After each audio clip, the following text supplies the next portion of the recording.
The views and opinions expressed on this program do not reflect the company, owners, management, staff, clients, or partners.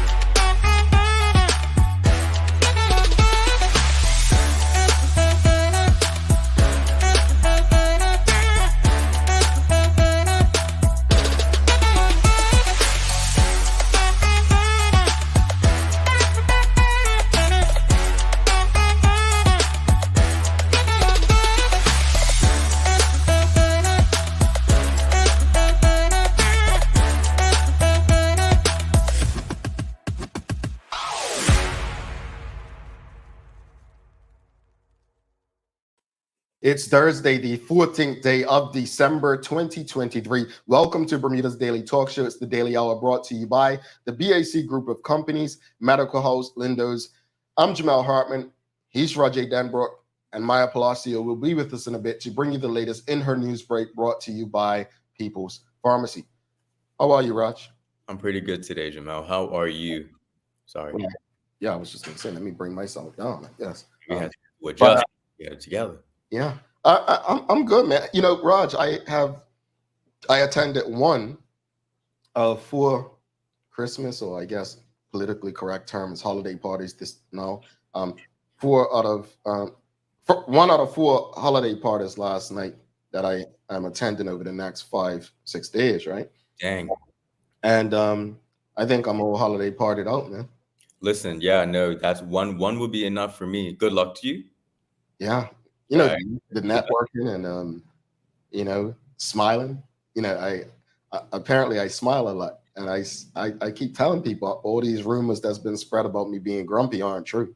It's not true. It's not. No, it's not. It's not. I mean, you've gotten better. Gotten better. Thanks, Raj. A lot better. Thanks, Raj. I think. No, it is. Okay. Progress. Okay. Yeah. Let's move on. I've gotten better, folks. Greetings, everyone, and thanks for making us part of your daily routine. A good one today as we welcome Scott Smith on. We're discussing holiday fitness. You know, Raj, during the holidays, we make a lot of excuses. We eat a lot. We sit on the couch. We argue with family. Which can burn calories, actually. I was just going to say, that's actually a form of fitness. We're not encouraging it, by the way. I mean, as long as it's fun. Yeah. I mean, you can get Bermuda trivia and argue with them. But yeah. But yeah, so looking forward to that conversation. Daily Play Holiday Trivia, Raj. All right. I don't know what we're asking you this morning, though. Right. We've got some holiday trivia. And then, folks, please, if you haven't already, we're going to be sending out an email so that you are up to date with what's going on. So make sure you're subscribed on thedailyhour.com and ensure that you follow us on all of our social media channels to stay up to date with all that we have going on. Just help us grow beyond the mic as we continue to do our part in the community. All right. And we've got Suzanne Ingham. She says, happy Friday Eve, Jamel, Rajay, and MP Maya. It's almost Friday. Did you know there are fire at a boatyard in the East End? Looks like St. David's. Yes. Received that this morning. Received that this morning. There's a fire at let me just see if we that'd be right from the Southside Police Station. Yeah, it said I can't find it now, but we did receive this morning that there is a fire at in St. George right now. So thank you. And folks, if you're in that area, the boatyard in St. George, just be safe. Wow. Be very safe and stay out of harm's way. So look, a lot to discuss this morning. Thank you all for your continuous support. And if you're just tuning in, please do us a favor. Tell them what to do, Raj. Hit the like button, hit the love button, and hit the share button. There you go. There we go. If you don't want to do that, hey, click that link, and send it to your WhatsApp, folks. But Raj, I have a joke this morning, Raj. Go for it. Audience, let's see if the audience, do you want a joke this morning? They said yes, Raj? Yeah, they said, yeah, there's a lot to. Oh, Raj, yes, your mother, the Chief of Pembroke, says another one Southside. It's around by St. George's Cricket. Yes, I should Slip. It's in Wellington Slip. Oh, Yeah, it's Wellington Slip. Wellington Slip. So that's on St. George's side, folks. And thank you, Mama Denbrook, for that. Because when you said it, my mind was going straight to trying to make people laugh. What? What? I didn't do anything. All right, folks. Well, Suzanne, she wants to hear a joke. Mama Denbrook wants to hear a joke, and Charmaine wants to hear a joke. So we're giving you a joke. All right, Raj, here's your joke for the day. Rajay, why don't crabs give Christmas presents? Why don't crabs give Christmas presents? Because they're crabby attitudes. They're just I don't know. Go. Okay. Maya, why don't crabs give Christmas presents? Somebody's like, ah. Suzanne Ingham says, too crabby. Here's the answer. Crabs don't give Christmas presents because they're totally shellfish. Get it?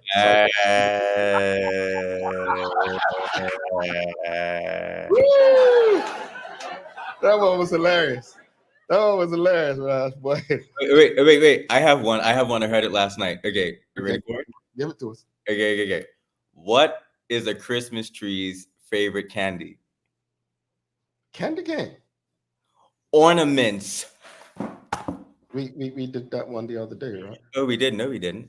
Yeah, we did that one last week, Raj. No, you didn't. Yeah. Listen, I have ADHD, right? It's like what's it called? Anyway, what's in the present? What happened in the past happened in the past. We're in the present. We did that. Hit the laugh button. Hit it. Okay. Hit it. No, Raj. I'm not quite sure that's what we were going for, but this is what we're going to give you for that one. You're welcome. Oh, you want to get real? Okay, you know what then? Yeah. You know what then? Cool. We're gonna do a joke rating every morning for you then. Really? That's Yep. what turned in? This is what's happening now. As you can see, we have family arguments and fights, but we're not going to let this one continue, folks. Suzanne says, good one, Rajay. Jamel did that the other day. I'll ask. I'm like, Suzanne. Actually, you know what? No, I'm not. I don't have the brain capacity to do that, so I'm not going to do that anymore. Okay, Raj. Folks, let's have a convo. So today's question is really going to be about the impact of things outside of Bermuda. And the question is going to be, why should Bermudians care about global events? Why should Bermudians care about, and how should they respond, right, to global events? Now, I think this is a rather important question. Why should Bermudians care about, and how should they respond to global events? Let me tell you why this is an important question. Just last year, we had Zach Munners come on, year before last, from Lindos. And Lindos was the first sponsor of this show.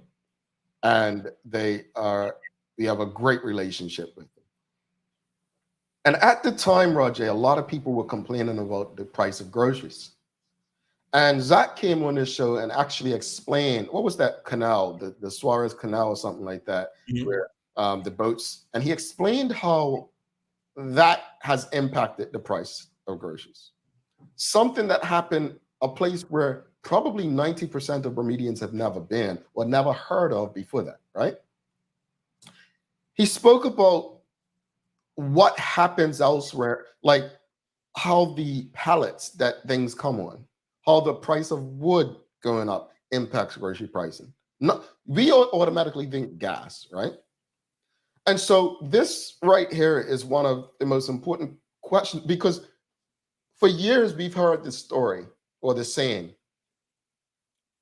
when the US sneezes, Bermuda catches a cold. And to a lot of Bermudians, the US was the world, right? But as we can see, there are so many global events happening. And with the internet and having access to all of this information, whether it's what's going on in the Palestine or Ukraine, let's not even talk about the numerous civil wars throughout the continent of Africa that don't get coverage. And you have to find those by going to look. You know, we're talking about CARICOM and different trade partners. Premier Bert's got someone in the Middle East. I'm not mad at forming these new alliances if it makes sense for the country. Just because we've been doing something for so long doesn't mean it's still in our best interest or ever was in our best interest. But my hope is that with the internet and social media, we're actually utilizing it to the best of our ability to learn more and know more, to grow more. But that's the question of the morning. Why should we care about global events? And how should we respond to them? Let us know your thoughts. Yeah, I mean, I think you hit all the salient points, to be quite honest. I think it's naive of us to think that what's going on outside the country has nothing to do with us. And Mhm. it would be remiss of us and be to our detriment to wait until things are on our doorstep Mhm. for us to respond or to pay attention, right? We don't want to have this attitude of, we don't want to wait until it's too late. You don't want a global conflict happening somewhere else, and then, God forbid, England gets involved, and then something's on our doorstep, right? Where you could have utilized your voice and your perspective and your power as a global citizen of this world to see that it was impeded somehow. Another really good example is climate change. Mhm. Climate change is going to affect small island nations first, Mm. Mm. and people don't want to pay attention to this global phenomenon, right? St. George's is going to be underwater. The square is going to be underwater in very, very soon. Not even in a couple decades.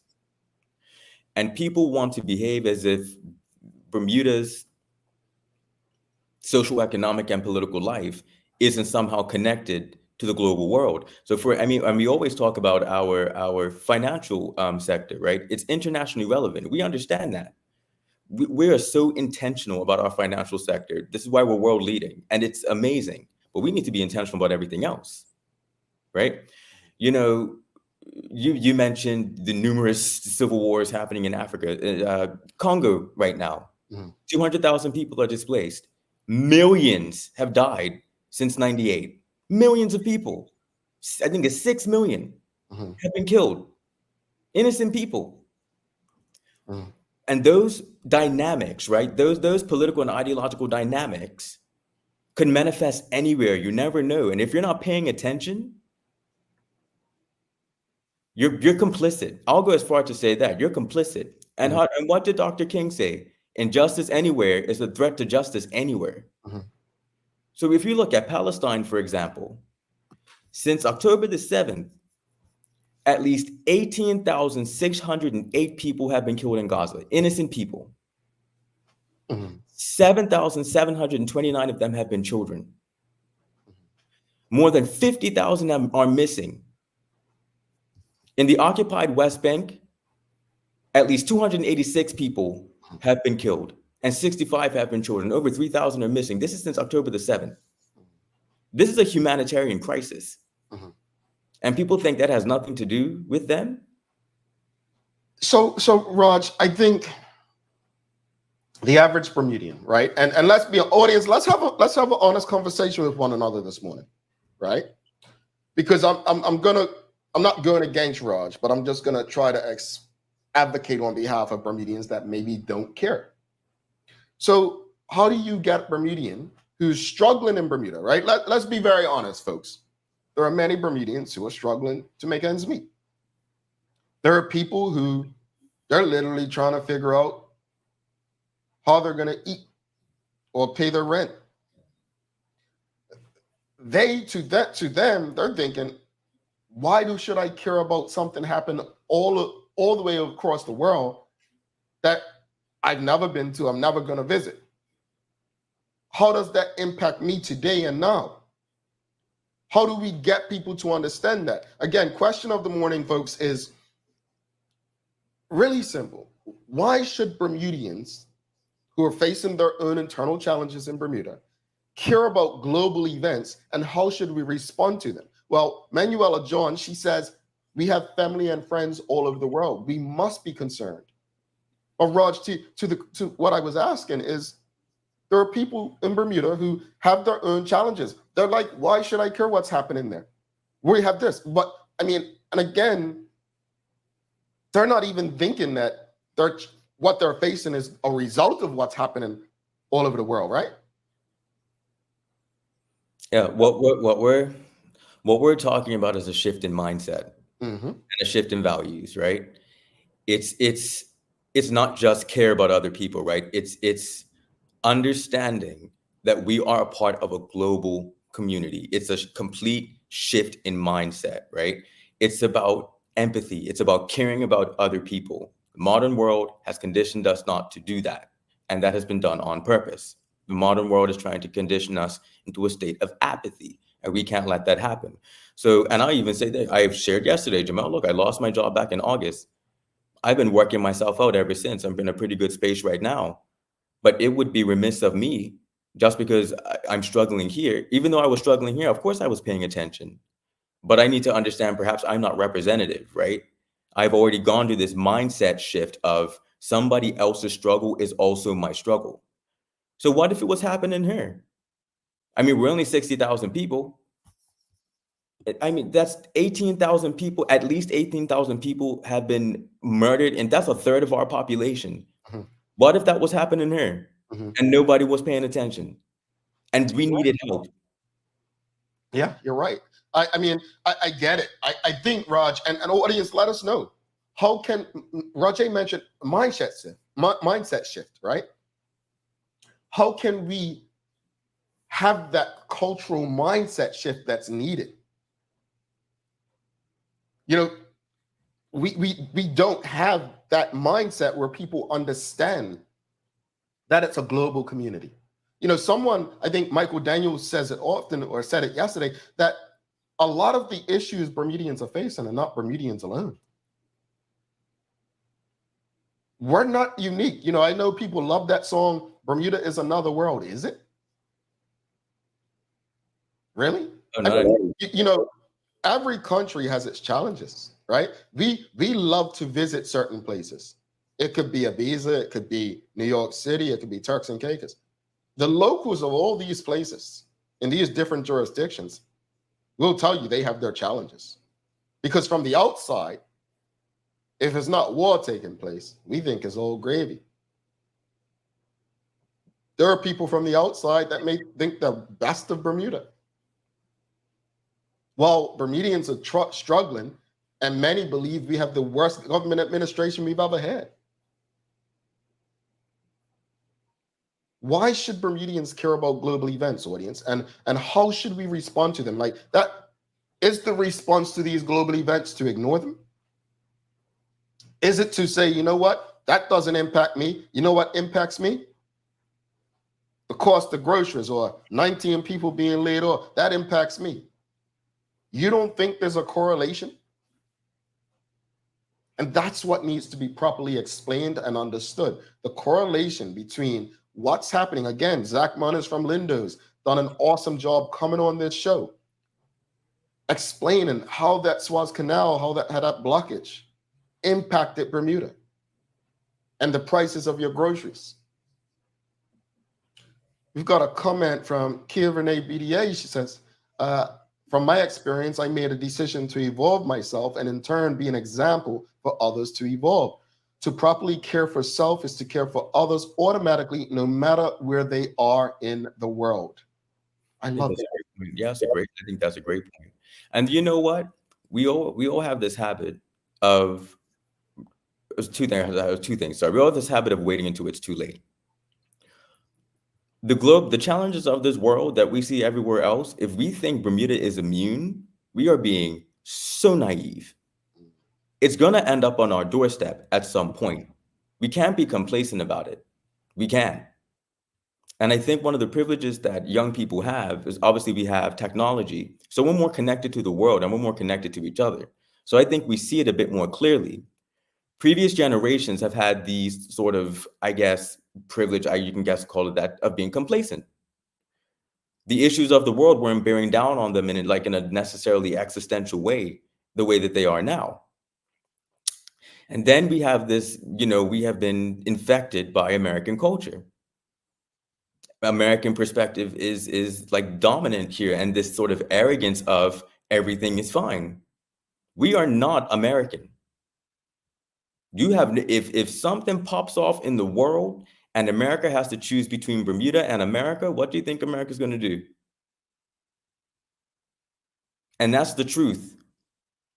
This world, if we're not careful, if we are not, if the world, the thing that's going on with the genocide in Palestine right now, because that's what it is. The only reason why it's getting the attention that it's getting is because of technology right now. Mm-hmm. The only reason why this is getting the pushback that it is because of technology. Mm-hmm. And it's working, right? There's a global outcry. Mm-hmm. If that outcry, if we're just got to pay attention. But Raj, okay, so we'll go to the audience, then we'll bring Maya in. Let's go a step further. You're right about technology. Mainstream news is very one-sided in its reporting. And because of the numerous independents out there, we're getting the other sides. But there's also a lot of different Black organizations who refuse to support either side because of what they deem both sides being detrimental to Black wellness the world throughout. Wait, what? Yeah. The Black Power movement has tradition. Malcolm X, the Black Panthers, Mandela, they all supported Palestine. What? Raj, just go on Twitter and read some of those ADOS and FBA people's tweets, please. King Sumner, Robert Sumner, comedian Bobby Sumner, often goes back and forth with those folks. Quite entertaining. But let's go. He's great. Let's go to the audience.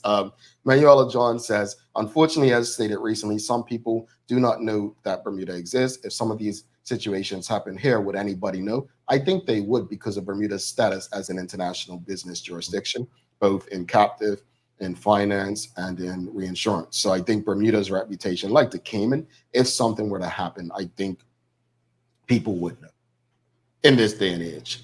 Charles H. Jefferson II says, is it that people don't care or don't know what's going on outside the Western world, and how it can trickle down to Bermuda? We don't do enough connecting of the dots. I don't disagree. But Charles, I do think there's a large portion that do not care. People have been very vocal about that on social media. There's a lot of people who feel like their issues should take precedence, right? And fair to them. I can't tell them how to feel based on how they're living. But yeah, there are those people that exist. Mark Arthur C. Phillips says, we must pay attention to global events because it truly does affect us. I am not surprised that some of my bills will rise because of events going on in places like Ukraine and the Middle East. Well, let's bring Maya Palacio in for the Daily Hour news break. See what she's got for us. Don't forget, we've got Scott Smith coming up. Folks, I want us all to tune into this conversation with Scott Smith because for me, we want to come out of this holiday the healthiest and wealthiest than we've ever come out. Yeah, I'm doing my sit-ups right now. Yeah. All right. Yeah. You know, trying to be as strong as Raj. All right. Let's bring Maya in for her Daily Hour news break. Stick with us. Don't go anywhere.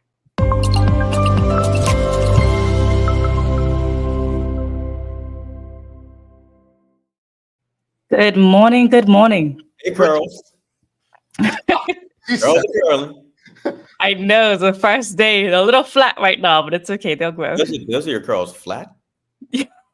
No, because this is really like Afro before, right? Yeah. Oh, Mhm. I, This I, is I day mean, one. Raj, I've never had the privilege of doing that, but I mean, neither have I. This is 3 years in right now. oh, Growth. well, congratulations. I mean, this That's is not congratulations. That's the problem. Did you just see Maya's eyes? this is Just 3 decades in, bro. This is 3 decades in. All right, so leave me alone. Don't leave me alone. MP, you got some different colors in the background today. You red. Yeah, I'm a little pink and white right now-ish. Back in Bermuda, so this is what we're rocking with. All right, all right. I don't want to share too much. I wanted to kind of tell a story about the other night, but I'm gonna leave that alone. So, Maya, you said you're back in Bermuda. Why should Bermudians care about what's going on in Canada? Oh, that's a good question. Well,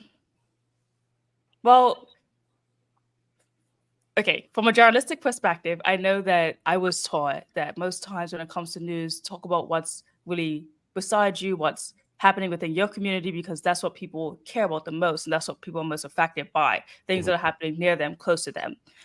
People tend to not care about things that are happening like so far away and globally, but it is an important factor to always bring into a news piece or just into people's like homes, because things that are happening around the world could easily be something that could happen to you, could easily be something that trickles down to your country. It might not be something that can be easily explained within like a quick segment, but it is something that does affect us, especially how well connected Bermuda is as a small country as well. But yeah, it's always important to know what's going on elsewhere, because it could definitely happen within your own home or even influence something that you probably want to see in your own home. Like it's just good to have those like revenues of just intellect. Indeed, no, I agree. I, I, I, I, I'm going to be honest. I do my best to stay connected, but I would say during COVID and the recent Israel-Palestine war, I've tried to limit my news intake because of what I deem bias. This and then on social media, both sides, it was like one side was it was just so too much, and sometimes we can only take in so much. But I agree, we should all have an understanding of what's going on around the world. It's and all Bermuda, although Bermuda literally is just a dot on a map, um, and we all have our own issues and things that we have going on. Um, Understanding, as Charles said, how those dots connect Mm. is so important to our well-being. And Jamel, you made such a good point about being like selective about your media engagement. Mhm, I don't watch mainstream news. mhm. It's all a part of a product that's there to condition your perspective. Correct. So I'm just and I think one of the privileges that Bermudians have is that we're not immersed in Mhm. it the way that Americans are in the UK and Canada. So we can sort of ideologically disconnect from those things. Yeah, It's important that people do. yeah. Hmm. And All one of right. my favorite, actually, if I could just bring this in, one of my favorite quotes that I kind of like look at and read often is it says, the greatest illusion of this world is the illusion of separation. Things you think are separate and different are actually one and the same. We are Mm. all one people, but we live as if divided. Hit the horn. I'm sorry if the horn's appropriate. Oops, that's the wrong one. Sorry. Oh, that's somebody's birthday. Yeah, that was great. I That agree. was Folks, don't go anywhere. We've got Scott Smith coming up after the news break. Maya, what you got for us today? Well, it's a long news break this morning, but as we heard that around 3:30 a.m. this morning, December 14th, Bermuda Fire and Rescue Service and police were dispatched to a report of several boats on fire at the boat port storage facility on Wellington Slip Road in St. George's. Now, firefighters are working steadily to bring the blaze under control. As a result, a portion of the Wellington Slip Road is closed to the public. Motorists who live in the area are advised to use caution as the road will operate on a two-way system, and they are asking members of the public to stay away from the area until the fire service deem the area to be safe. Again, further updates will be provided later on as due course. Now, I did go on Twitter and I found a video of the fire, so let's check it out.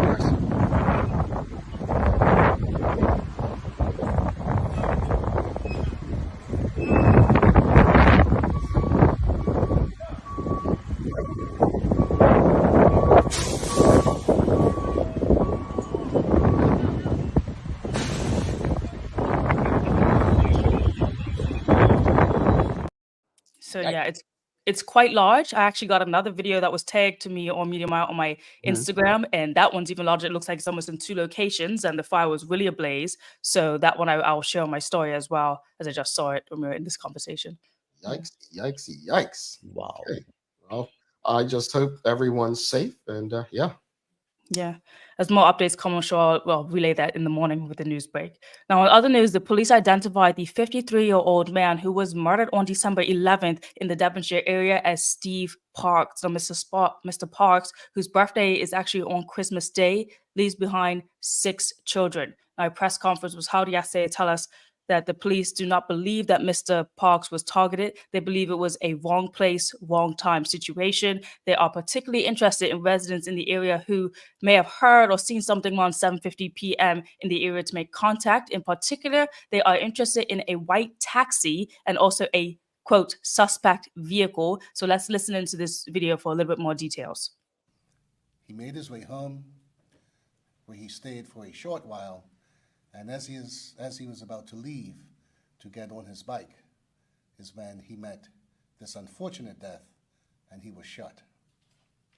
We do know from our line of inquiry so far that there is in particular a white taxi that is of interest to the investigation who might have driven past the residence on or about the time that the shooting took place. That taxi, the driver of that taxi, is critical to our lines of inquiry that we speak to you so that we can get some information from you that can assist us. We also know from our lines of inquiry that there has been a vehicle that might be somewhat suspect to those particular area residents who those residents might have observed over the last week or two in that particular area. So if you saw that, if you can identify that type of vehicle, if you can identify the persons who were driving that vehicle, we are particularly interested in speaking with you. Wow. We spoke about yesterday, and I don't, I said this yesterday. I feel like we're becoming the American Republicans as a community. This happens, and just like mass shootings in schools throughout the U.S., we send thoughts and prayers. And that's not a community we want to be. But at times you're just lost for words. You want to bring comfort to the community, and you're asking yourself, what do you say? The only thing to say is, and it sounds repetitive, it probably annoys the crap out of people, but someone somewhere always knows something. And we have a very protective culture, but we protect the wrong things. And I think that it comes down to accountability, and we're not holding ourselves accountable in our community, because if we were, this kind of stuff would not be the norm. Jamal, I think it all boils down to, and I think it goes into our conversation today, do we value human life? And that's really what it boils down to. Do we value life? Well, in addition to that, they said they're going to be having a lot more police presence right now in the Devonshire area, particularly to check to see, foot patrol, but also to see if there's any implementations they can make when it comes to like environmental crime protection, like cutting down the bushes, including more lights, whatever that needs to be done in the neighborhood area. They're going to be talking to neighbors and people around the area, say, what do you need to make this area, I guess, feel more safe? So that's something that they're putting up. And also right now, there's a $5,000 Crime Stoppers award actually for anyone with information on this case. Now, in other news, meanwhile, the Regulatory Authority of Bermuda launches inquiry into Balco. So in that news related, the RA's investigation will specifically determine whether any costs associated with the operation of the Balco generation plant, in particular the North Power Station, have been unreasonably incurred. This examination is in line with the RA's commitment to ensuring that the entities operate transparently. Now, the investigation has been initiated in response to the information provided by Balco as part of the ongoing 2024 and 2025 retail tariff review. Now, the data and the insight gathered from this investigation will be crucial in informing and concluding the RA's comprehensive assessment during this review. Now, should the inquiries reveal any impropriety or breaches of fair practice, the RA is prepared to take further necessary actions. So subsequently, this announcement that the RA participates in a formal fuel adjustment rate submission from Balco, the information provided in this submission will play a crucial role in determining the course of action. And based on the content, the RA expects to approve a reduction of the FAR.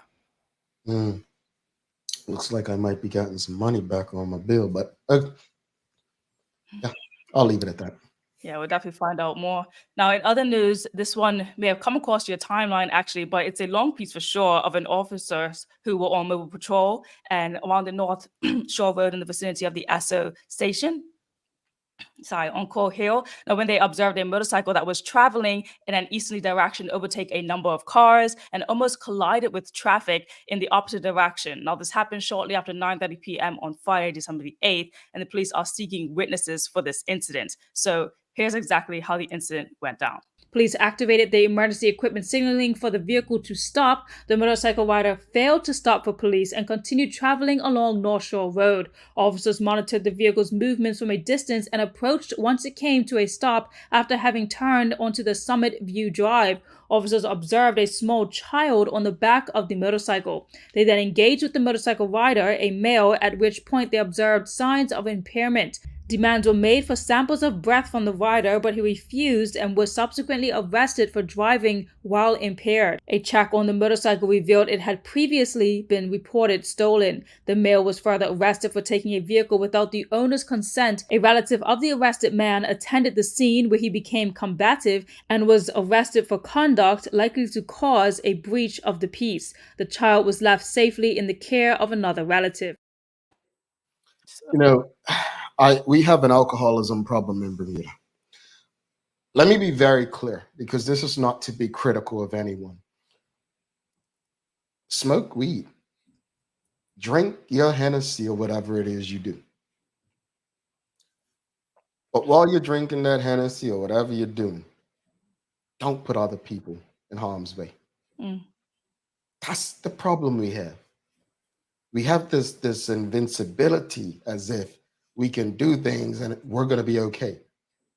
I'm telling you, I'm speaking from experience. I've left bars many a times thinking, oh, I'm cool to ride, I'm cool to drive. And I was one of the lucky ones to always make it home. We have a problem in our community. That's one of them. That's infuriating. I can't. Right. A child on the back. Do what you want, even if you want, but a child on the back of your bike? If this doesn't wake people up and help understand how much of a problem in our community we have, and I just spoke about accountability, right? Because in that entire thing is also this our attitude towards children. Yeah, we don't reflect on that a lot, right? I see children on bikes in inappropriate ways all the time. People ride. It is the thing. If I could report people and get them arrested because of it, I would. Children not wearing helmets, people riding recklessly with kids. It's just okay. Sorry, I was going off on one. I'm sorry. How many people you think do this regularly, but they just don't get caught?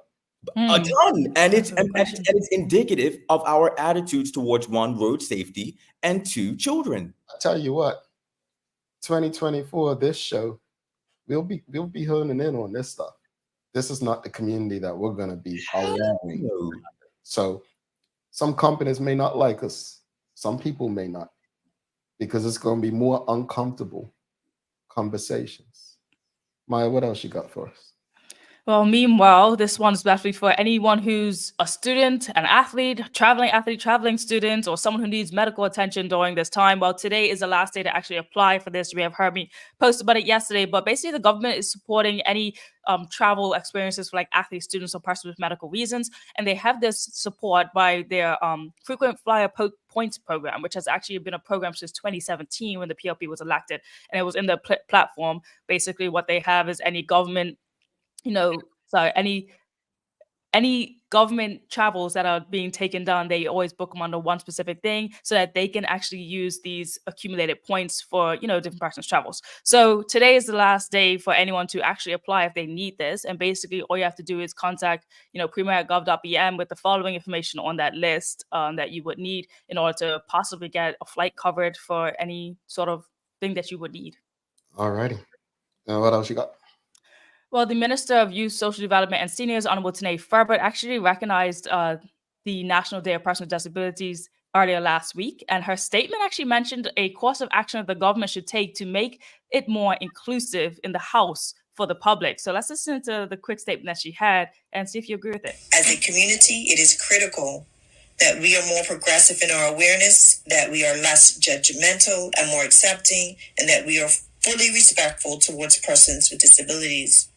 Mr. Speaker, it would be most pleasing if this honorable House ensured that all persons with disabilities have full access to this chamber, not just physical access, but also virtual access for those who perhaps are hard of hearing and who would like to join in the business of the House when it sits. I think it's important that people understand, because a lot of people don't understand this.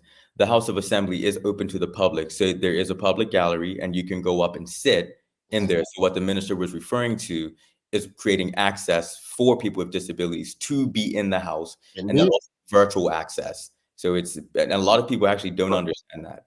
As they should. Maya, what else you got for us as we speed along?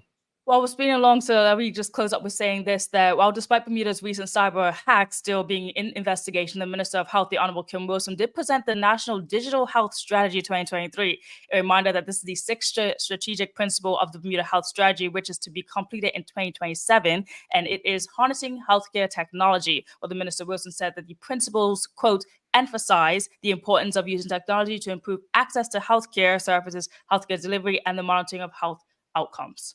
All righty. Any sports and weather? No sports for today, but just a reminder that yes, 15-year-old Susan Sequeira is still missing. And if anyone has seen her or knows about her whereabouts, please contact the police and get her home safely. All righty. How's the weather looking? Well, today caught me at that moment. But today is also the last day up at the airport where you can actually go and watch the Christmas Carol. So if anyone has the time to do that, definitely do that. I will be doing that after the show. And today the weather is looking sunny breaks, a couple showers decrease from the afternoon, and you got a high of 68 degrees. So hopefully not as wet and rainy as it was yesterday. All righty, Raj, you got a good days of the year for us? Yes, today is for all of you who love online shopping. Today is free shipping day. Oh. Who doesn't love free shipping? It's like a gift from the shipping gods. No worrying about extra fees or hidden charges. Today is free shipping day, y'all. Oh, okay. Hit up your friends at mailboxes, folks. I'm sure they got a little something for you. Maya, thank you so much, folks. We're going to take a quick break. Come back. We've got Scott Smith. We're talking about holiday fitness. Do not go anywhere. Get your questions ready. NMAC, ask the doctor.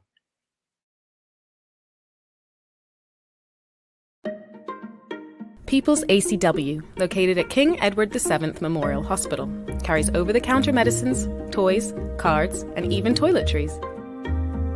Our knowledgeable staff are there whether you're at emergency, visiting family, or a member of BHB staff, to show you our best even when you're feeling your worst. People's ACW, we're here for you.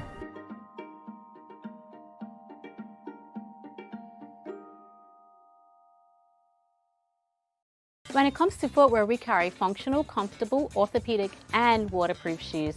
We have construction shoes, golf shoes, shoes for walking, shoes for boating. We even have shoes for pickleball. We have shoes for everyone.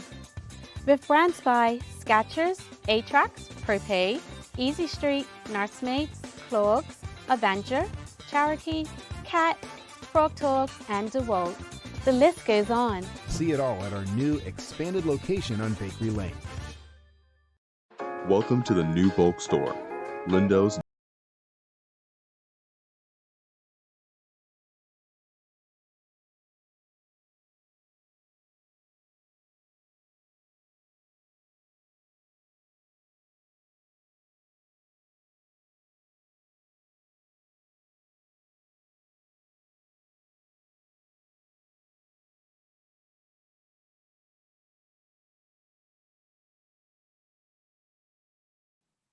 All right, welcome back to the big show. Thanks again to the BAC group of companies, Medicals, Lindos, and People's Pharmacy for ensuring that we're able to do this with you on a daily basis. Don't forget to subscribe on our website, thedailyhour.com. Follow us on all of our social media channels to stay up to date with all that we have going on. Help us grow beyond the mic as we do our part to continue to improve our community. Without further ado, let's bring in our guest for the day. It's NMAC Ask the Doctor. We're going to be asking Scott Smith some questions about, well, remaining healthy throughout the holiday season. Raj, before we do that, what's your favorite holiday food? Oh, that's a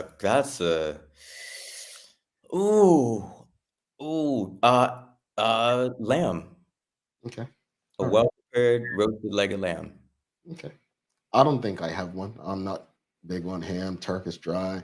I just, Your Turkish dry, because that you never had one of my turkeys. not everybody's Turkish dry. I'm just saying it's, Anyway, let's bring Scott in. Let's give a warm TDH welcome. It's Ask the Doctor, Scott Smith, representing NMAC, folks. Here we go. Right. Oh, there we go. Listen. Thank you. I have to declare a conflict of interest real quick, Mr. Hartman. Uh-oh. Work Academy class of 2008. You know what? There's so many people. I think we've had more guests and hosts from Work Academy than any, and I didn't know you all were so deep. Bach is everywhere, green, gold, this and that, but you all roll deep, huh? We're quiet, but we're impactful. Like we got Scott, we got myself, Dr. Karika Weldon was in our ear. Perry, remember? Yeah, Perry, of course, Perry. God, who? Raj, he didn't want to let people know he went to Work Academy with you, but Scott, man, thank you for doing this. Welcome to the show. No problem. Cats out the big nowadays. About transparency, I had to do it. I'm sorry. No worries. No problem. But no, yeah, thank you for having me. Yeah, thanks for this. But this is a good conversation. I'm happy, excited. Thank you to NMAC for ensuring that we can have people like yourself on the show to have these kind of conversations. But before we get into this, we know you went to Work Academy, but tell the audience a bit about your background, what it is you do, and then we'll jump into the combo. Yes, of course. Roger, what's up? Hope you're doing good, mate. Nice seeing you the other day as well. But yeah, my background, I guess we can go as far back as, let's start university. I went to University of East London. That's where I got my undergraduate in sport and exercise science. From there, I remained in England for actually 2 years. That's where I underwent my personal training qualification as well as my life coaching qualification. Then I spent 6 months following that actually working in a new and up-and-coming gym called Sweat, which was out in Birmingham. So that's where I started off doing personal training, honing in my skills with some veterans at the time. So I was able to learn a lot under them.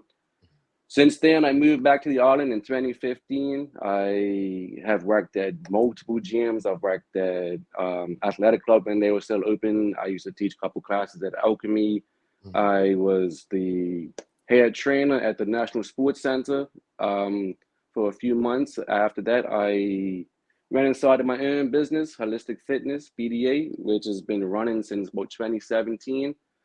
I've worked out of Elite Gym for 6 years, and most recently, I and 2 other trainers have opened up our own facility called Energy, which is on the 4th floor in the Emporium building.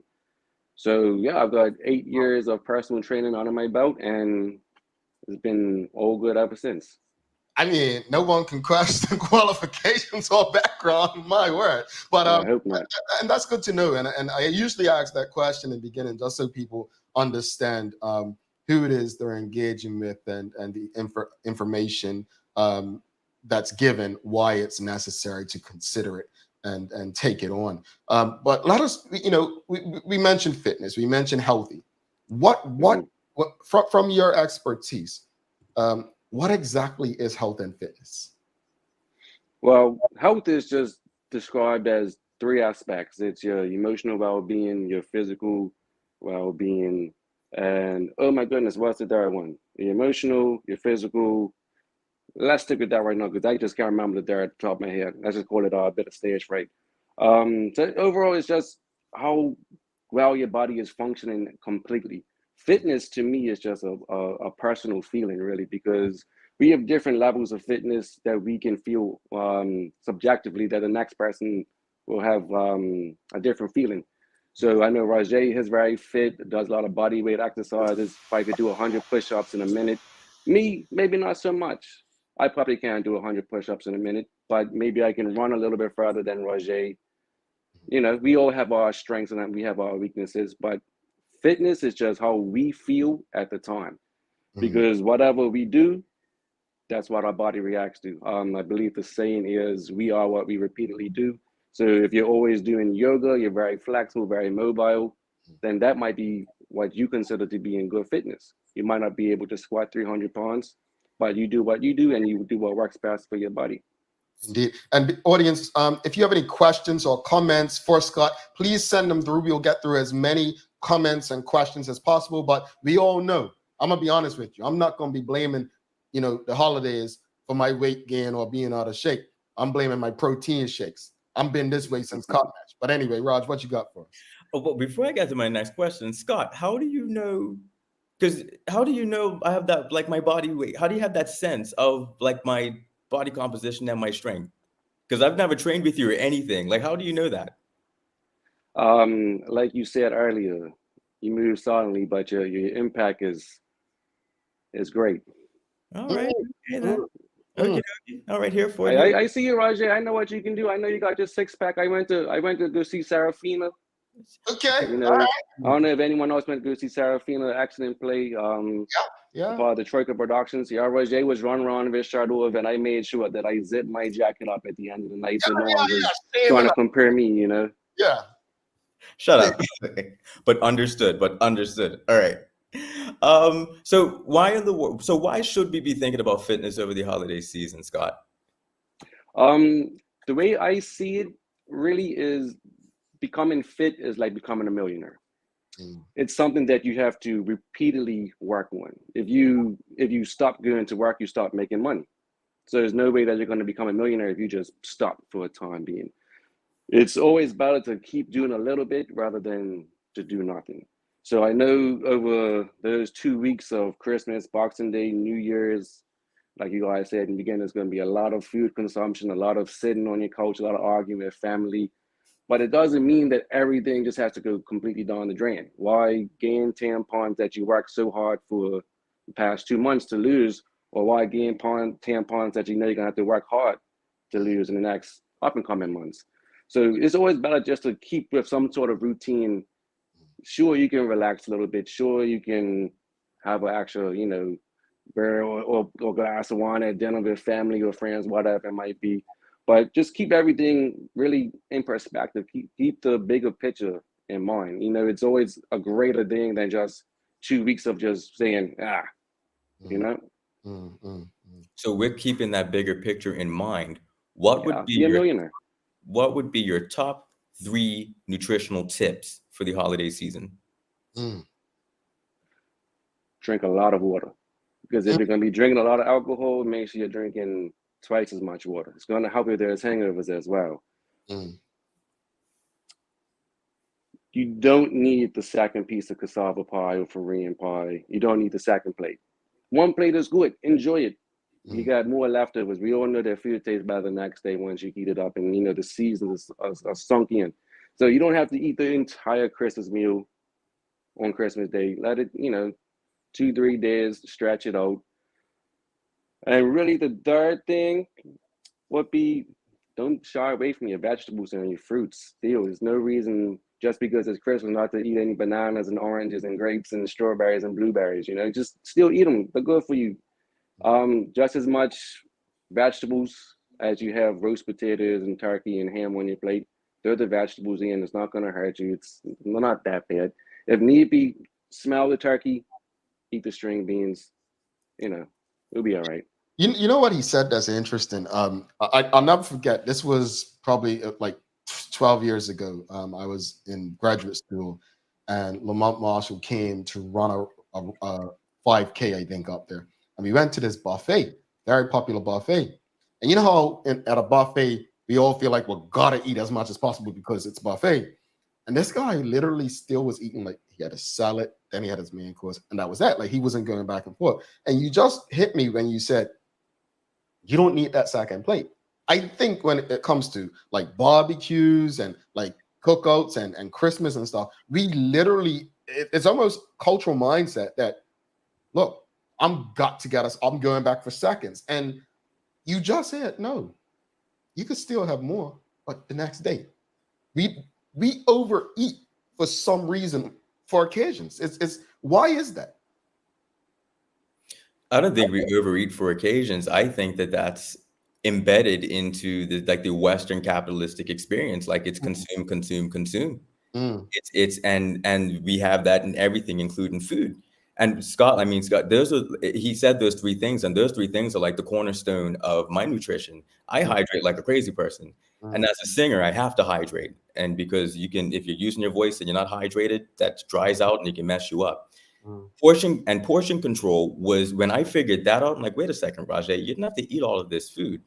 That's when my body started to feel good. But I was like, but then when I started eating a whole pile of fruit and vegetables, I was like, okay, well, got it, right? So I think the advice that Scott gave was just on point, and not just for the holiday season, but for all the time. Hydrate. Don't eat a whole pile of freaking food because you really don't need to. And fruits and vegetables. Yeah. You know? But real quickly, I mean, and Scott, I want to touch on that because whether it's a barbecue cookout season or the holidays, like Christmas dinner, you tend not to have this, right? Like, you know how you used to have those pictures in health class where it showed the portions, you need this amount of greens and this, the meat and this and that. Like, we actually throw that out the window, right? Yeah, definitely. To remember, like, no, it's still a regular day in life. Like, how do we encourage people? Hey, make sure, you wake up, still have that smoothie, still have that, there's that banana, still have that. Whereas traditionally people would say, look, nope, I'm saving space for later on. I'm saving space for later on. But how unhealthy is that, right? Whereas you're skipping your normal, breakfast, and then you're actually saying, well, I didn't have breakfast, so I'm having 2 plates. Like, is that something that we need to be conscious of? Because some people may think because they didn't have breakfast, there's nothing wrong with a second plate, right? Well, it's actually a very interesting topic that, because normally I want to say, yes, people that have a routine, show good discipline, those are the people that tend to show more successful results in life. And that's in all aspects, not just in health and nutrition, anything. Funnily enough, sometimes skipping breakfast and just going for a couple hours longer for your fast, it's not always a bad thing. I would say it's only going to be a bad thing considering the foods that you eat afterwards. So if you know that you're going to go and indulge in what's not considered the most healthiest food, then you might still want to get your fruits, your vegetables, your water in, because that way you're getting at least some kind of vitamin, some kind of minerals, some type of goodness in. But if you're going to go and maybe not eat so bad, if you're eating some chicken, some rice, potatoes, fish, lots of vegetables, and if you want to skip breakfast and have 2 plates of that for dinner, personally, I'm not opposed to it, especially if it's just, a one-time thing, maybe once a month because it's birthday, cup match, Christmas, whatever it might be. It might not be so much of a bad thing, but I say you want to look at it from still a healthy point of view. If you know you're going to do skip breakfast, maybe have dinner the night before, even a little bit earlier. So that way you can actually get a nice 24-hour fasting and clean out your system, re-regulate hormones, give your digestive system just a break for a day, and then go ahead and eat. And for most people that do take a nice 24-hour fast, what most people generally should think is, how can I put something good into my body after doing something good for it all this time? You don't want to clean your house, go outside, step in your mud, and then just come back in and jump around. So if you just clean your body out after doing a 24-hour fast, then put some good food back in it. Have a salad first, have some fruit, go ahead, have your fish, and start putting heavier foods in the nighttime, and it's not so bad. But it's always the perspective of how you look at things. If you just say, oh, I'm going to skip breakfast and then I'm going to go crazy for dinner, that might not work as well. But if you're still looking at it from a health point of view, then it won't be too harmful. One day is not that bad. Yeah. Love this idea. Smell the turkey. Just sniff the turkey. You know, did they keep it right there, but you keep the vegetables there. Smell the turkey, eat the string beans. Yeah, there you go. Whatever works, you know. If it works, it works. So what are some simple physical activities that like a person with an average level of fitness, what are some simple physical activities they can be doing over the holiday season? Cool. Simple activities. If you have kids, go play with them. Don't just send them to play. Go play with them. If they're riding bikes, hopefully you have a bike you go ride along with them. If they have a ball, go play some football with them. I know a lot of the neighborhood guys that got out, they have like they have kicks. I know there's one out Cedar Hill, one out Rangers. I'm sure the other neighborhoods do it. It might be like, you know, over 50s versus under 50s lots of times. So, you know, go get involved with that. One thing that my family has done a couple times on Boxing Day is we just go for a walk. So we just, you know, we get together in the trail somewhere and we just go for a nice little hour-long walk. Happy days. I know some people are brave enough to even go swimming. I'm not one of them. If you are, fantastic. You know, go for a dip on Christmas Day, Boxing Day, whatever it is, jump over, you know, swim around, come out. There's not always big drastic things. You don't have to go to the gym. Just I want to say, spend more time doing active activities with family. That is amazing advice. You know, I like that question, but I love the answer even more because we have a tendency, and this is not just cultural to Bermuda. This is, if you look at commercials in the United States of America, what are the number one commercials you see in January? It's only $10 to sign up for such and such gym, Planet Fitness, LA Fitness, all that, right? So we have a tendency to use New Year's as this time to get fit. And you know, I read a report last year, maybe on Bloomberg or Forbes, that said the majority of these gyms make their money for the rest of the year in January, and it's because people sign up and then within a couple of weeks, not months, they don't show up anymore and they lock themselves in for a year. Right? What are your thoughts on people who set New Year's resolutions for, you know what, I'm going to work out, I'm going to start being healthy and more fit, rather than saying, you know what, I'm going to be conscious throughout the holidays and continue this on? Yeah, of course. First of all, that's a brilliant business plan on behalf of the gyms, isn't it? Yep. But like I had said earlier, it's just like becoming a millionaire. Millionaires don't stop working. They might have other people working for them, but they don't stop working. And it's the same thing when it comes to health and fitness. It's, oh, I'm going to start next month. That's crazy. If you have bills to pay, you need to go work. You need to keep that income coming in, and that's the way I always look at health and fitness, just like money. So like I said, you don't want to think, I'm gonna start working next month. I'm gonna start saving next month. Start now, and it's never. The hardest thing really is just to start. It doesn't matter when you start. If you need that January 2nd start date to say, okay, cool, I'm gonna get mentally ready, and that works best for you, cool. But really, it's the discipline to be able to start before Christmas and go over Christmas and continue going. It's just not something that you want to start. Like you said, most people that start in January stop before February comes. So maybe if you try starting in December, and then you have a head start, and then you see all the new people coming in the gym, and you could think, look at them. I'm 1 month ahead of them. Or if you don't want to think competitively like that, then try to set smaller goals. So instead of thinking, I'm going to sign up for an entire year, let's just think, let me get to week 1 of January. Cool, you make it to week 1. Let me get to the end of January. Cool, get to the end of January. You know, Valentine's Day is coming up. You want to look good for your sweetie. Let's push until February 14th. And just take that year-long span and just make it smaller. You can't just jump to the top of a ladder. There's multiple steps it takes to get to the top. Audience, if you have any questions for Scott, send them through. I just one more for me is, what can you say to keep people motivated? Like for myself, for instance, I didn't go for my jog this morning. Why? Because I'm very honest about it. I don't run or jog or work out in the rain. Now, my coach Larry always says, you know, and I'm like, bro, that's the only thing that will stop me. It's rain. I don't care how cold it is, but rain.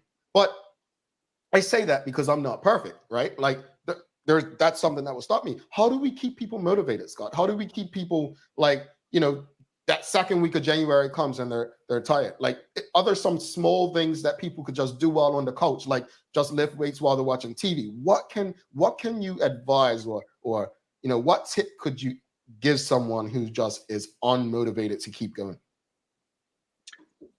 Honestly, the truth of it is it's not motivation. Motivation will come and go. And people that rely on motivation will unfortunately never make it. They might start, but they will stop as soon as they lose motivation because they're relying on extrinsic factors to propel them to do what is necessary. It's discipline, honestly, that's required to make it happen. Just because you're motivated to go class a couple of times out the week doesn't mean you're going to be able to graduate. It's something that you have to force yourself to do even when you don't want to, unfortunately. And that's actually the difference between a professional athlete and just a day-to-day person. A professional athlete is going to get up and go when they don't want to. The body's hurting, they have zero motivation, but it's the discipline that keeps them going. And it's you have to shift yourself out of that motivational mindset. Oh, I'm gonna start on Monday. I'm gonna start on New Year's. Oh, I'm gonna start, man. You know, I feel a little bit better. I'm gonna start because it's always I'm going to, opposed to I'm doing. And that's the difference between motivation and discipline. It's just discipline first, and that's what you have to focus on. I think that's conversation. I think. Sorry. No, I was just saying. I think that really sums up the entire conversation. And no, it really does. I just want to share something very quickly. Like that's one of I didn't start getting like start being fit until like about 4 years ago, and I started doing like weights at home, HIIT training every day, and I got to that point where, like Scott was describing, the motivation was gone, and my favorite thing that I learned how to do was finding the discipline in doing it anyway. Like the mastery, I didn't realize like the amount of power that I would experience in going, I don't want to do it, I'm going to get up and do it anyway. Like there is a lot of learning and a lot of growth in being able to do that. If there's anything that people take away from this conversation, that I think is that.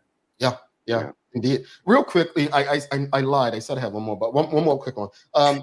So, and he's giving you all this information for free. You all got to go hit him up. They could charge you.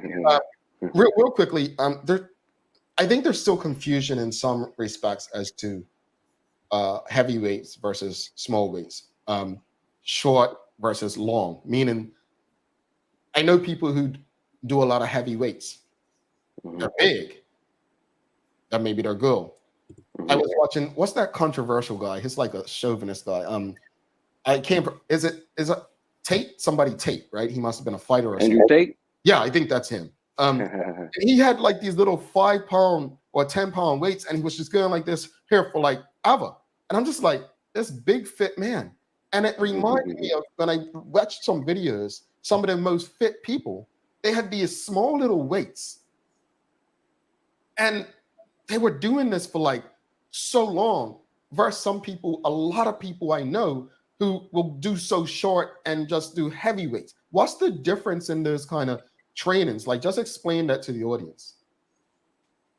Yeah, of course. So in regards to Andrew Tate using small weights for such a long time, he's a kickboxer, or he was a kickboxer. So for him, he's using light weights for the endurance aspect of it, because fighting sports is extremely draining. So that's why he was more than likely doing with that. In order to build muscle, he probably wasn't using those 5 pound dumbbells per se.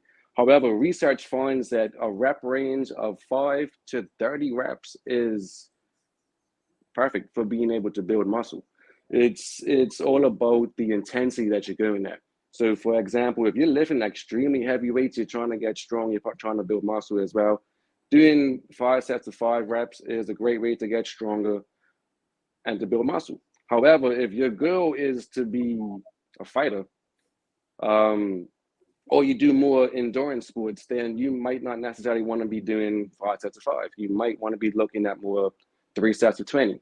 It just boils down to whatever your goals are, and just training specificity for that particular sport or goal, really. So yeah, you can use light weights, but it's not light weights that you find easy. So by the end of every set, no matter how heavy the weight is, no matter you got 300 pounds or if you have 10 pounds, by the end of the set, you should be fatigued. You should feel like you did something. It should be enough. The intensity level should be enough to elicit some type of change, some type of adaptation. Okay. So if you prefer light weights, use light weights, but just make sure you're getting the most out of it. If you prefer heavy weights, use heavy weights, but just make sure you're actually giving 100%. That's all it is. I got some 10 pounds once I saw him doing it. I was like, well, let me get some, see what it, and I just started doing it until I got tired. And I started to feel it. It took much longer, but I started to feel it. But I'm gonna be honest, I was influenced by watching. I'm like, it's his thing, whatever. Real quickly, how can people get in touch with you? Sign up to some of what your offerings are, and like, look, just learn from you, because I'm gonna be honest with you. If nothing else, people took away from this morning, I hope they understand discipline, not motivation. I hope so. Yes, really, that's all it is. Yeah.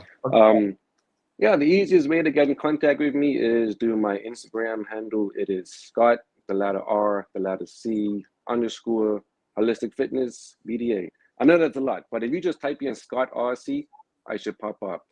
The gym is energy.bda on Instagram, so that should pop up. So you can contact me through either one of those. That's normally the easiest way. If you don't have Instagram, my email is Scott, the letter R, the letter C, Smith @gmail.com. If you don't have email, then I guess I can give up my press.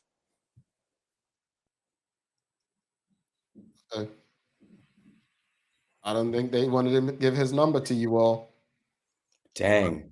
Hey, look, he's about to get his number, but Scott, I think we lost you, and that's okay. It was a great conversation with Scott this morning, folks. Just before we go, Prevalent Trotty says, make small steps towards your overall goals. Trey Toll says, something that helps me is knowing that although I don't want to work out now, I'll always feel better after. Let's bring Scott back in real fast just so he can finish giving his number and let everyone know. Peace out. Scott, sorry about that. You must have got a call. Yeah, looks like it. Yeah. I don't know how far I got, but my personal number is 705-6911. All righty. Scott, honestly, thank you for this. Hopefully we can have you back again in the new year sometime, just to speak to people about whatever it is their challenges are. But appreciate you, and enjoy your holidays, my friend. Of course, you guys as well. Thank you much. Scott Smith, folks, thanks again to NMAC Ask the Doctor segment. Folks, if you appreciated the conversation, please share it. Please like it, love it, whatever platform you're on. Please send us feedback and reach out to Scott.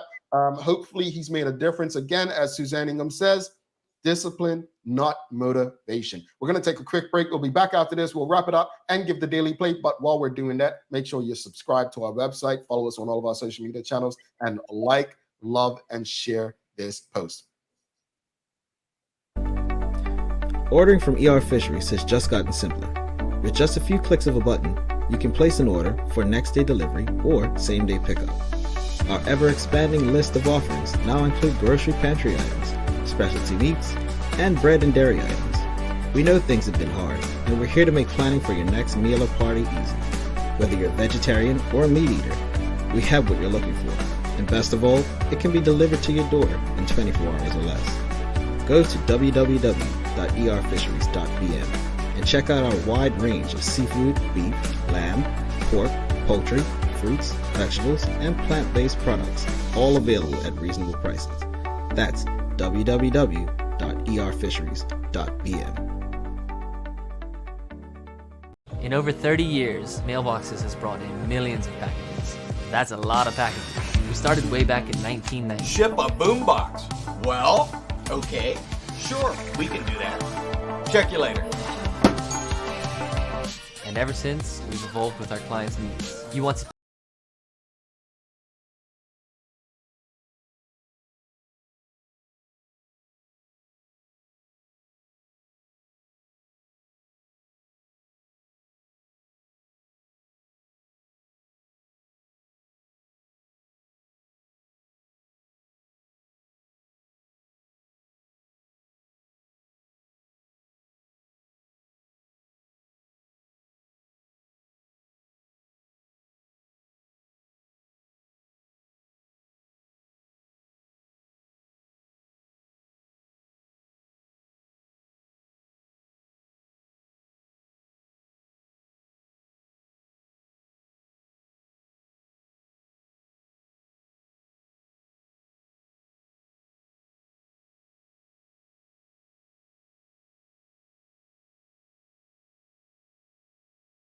All right, folks, we're going to do a $100 giveaway as well, so don't go anywhere. But thanks again to the BAC Group, Companies, Medical Lenders, and People's Pharmacy for ensuring we're able to do this with you on a daily basis. Thanks again to Scott Smith for his time. Again, if you haven't already, give us a thumbs up, a love, a like. Make sure you, share it with your friends, your family. Very, very important conversation just now. All right, let's do the daily play, and then we'll do the giveaway.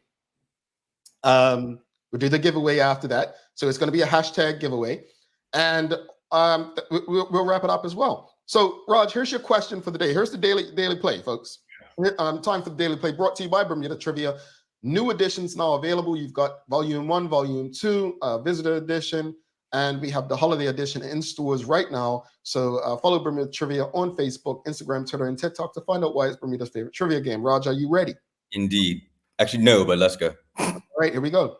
On what date do Mexican children receive their gifts? Oh, no, I have no idea. Yeah, I'm going to learn something new today. This is cool. Audience, you don't want to take a guess? I have no context, but December 27th, I don't know. Year's Day? The audience doesn't even know. Yeah, this is going to be great. What is it? On what date do Mexican children receive their gifts? Stacey Ann Brown, she got it. January 6th. So why? Does it explain why? I think that's the 12th day of Christmas, right? This is totally new to me. Do the math for us, audience. 12th day of Christmas. I think it's January 6th. That could be it. No, it's not Christmas Eve, not December 30th. It is December 6th. All right, we're going to do a giveaway. So let me just set it up for someone. Again, folks, if you got to send emails the day of for your prizes if you win. So we're going to do the giveaway today, a $100 gift voucher to NMAC. And while Rajay and I wrap it up, give our final thoughts on today's show, you can put hashtag NMAC for a chance to win. Raj, final thoughts on today's discussion about why Bermudians should care about global events, and then the conversation with Scott about fitness. We are global citizens, and the world is becoming increasingly globalized, and we don't want to wait until an issue happens in Bermuda, and we want everybody to care about us until it's too late. We don't want to start asking the international community to pay attention to us when St. George starts going underwater, right? We don't want to ask the international community to start paying attention to us if, God forbid, a conflict were for some reason to come here. We're global citizens. We need to start shifting our values around that and shifting our values around that in Bermuda. The second thing is, and I think Scott hit it on the head, discipline is better than motivation any day of the week. When you do something and you do it well, even though you don't want to, that very, very simple thing is extremely powerful. And I'll use Serafina for an example. You think I felt like going to rehearsal for 3 hours a night for 5 weeks with 2 children in tow? Heck no. But you saw the quality of that production. Yeah. Discipline. Yeah. Yeah. I'll say this, we are the world, we're global, right? The world is much bigger because of technology, but it's also much smaller because of technology. Meaning we now understand that places we never heard about exist because of the internet. We also now have access to information we never had because of the internet. There are too many examples of things that happen around the globe for us to not understand how it impacts us. I remember Hurricane Katrina, although it was in the United States, how it impacted Bermuda's economy in terms of the international business sector, September 11th. If it were not for Zach Munners coming on this show from Lindo's and explaining what happened in this Suez Canal, I probably wouldn't have had a clue, Raj. So my hope is that we can understand that nothing is isolated to us and us alone, no matter how tough or hard we think things are. With Scott, I'm just going to go highlight the end of it. Again, he's right about discipline, not motivation. It takes a lot of discipline. People often ask, how did you just stop drinking? Or you just went cold turkey and stopped eating cheese? It's discipline. You know, I for me, I'm able to make myself believe that I don't need this. I'm able to make my mind believe I can do this. You talk about cultural mindset, Raj, right? I'm able to do that because of the discipline that I have when it comes to those things. So I agree with him. I'm not motivated to not drink alcoholic beverages. That comes down to the discipline that I have. So let's do the giveaway. Let's see who's gonna The giveaway, Mel. I think another very, very important point to understand is that our bodies listen to our minds, and that's all I'm going to say about that. Indeed. All right, let's see who's going to get it.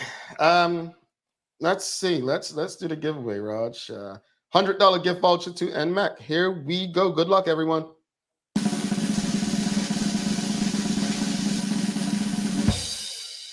Did I see Sancho's name? She can't win. All right. Congratulations, Laverne Tucker. Please send us an email at engage@thedailyhour.com. Sancho, that would have been cheating. But she would have donated it to someone in the audience. I just know that. Laverne Tucker, please send us an email to engage@thedailyhour.com today to get your $100 voucher to hold on. I think I want to say Laverne Tucker, you won it last month. If that's the case, let me just check. If that's the case, we're not going to give it to you. We're going to give you a voucher, but we're going to give you a voucher. We're going to run this again. We'll give you a voucher to another sponsor, Laverne, because you won NMAC in November, and we want to give someone else a chance. That's what we're going to do. We're going to give someone else a chance. We're not going to do a repeat winner. That's not fair. So let's run this again. All right, here we go. Here we go. We'll run it again. Who's going to be? Charmaine Richardson. Yes, Miss Richardson. Congratulations to Charmaine Richardson. So Laverne Tucker, still send an email to engage@thedailyhour.com. We'll get you a voucher to a sponsor of your choice. And then Charmaine Richardson will get you in touch with NMAC. Send an email to engage@thedailyhour.com and we'll take care of you. That's just us being fair, trying to make sure everyone enjoys. It's the holiday season. Thank you so much for that. Raj, do you have any daily inspiration for us brought to you by ER Fisheries? I certainly do. From Miss Susie Kasem. As a citizen of the world, I stand only with truth, and my conscience is my only leader. This is the only way to peace and justice on earth. To always do the right thing, be the right person, and stand with whoever is right always and forever. Appreciate that one, Raj. Thank you for that. And folks, please don't forget to subscribe on our website. Follow us on all of our social media channels to stay up to date with all that we have going on. Help us grow beyond the mic as we do our part to continue to improve our community. Thanks again to the BAC group of companies, Medical House, Lindos, and People's Pharmacy for ensuring that we're able to do this with you on a daily basis. As always, we appreciate you, we love you, and we thank you for making us part of your daily routine. If all goes well, we'll be back to do this again with you tomorrow. He's Roger Denbrook. I am Jamel Hartman. My friends, we are out. Peace.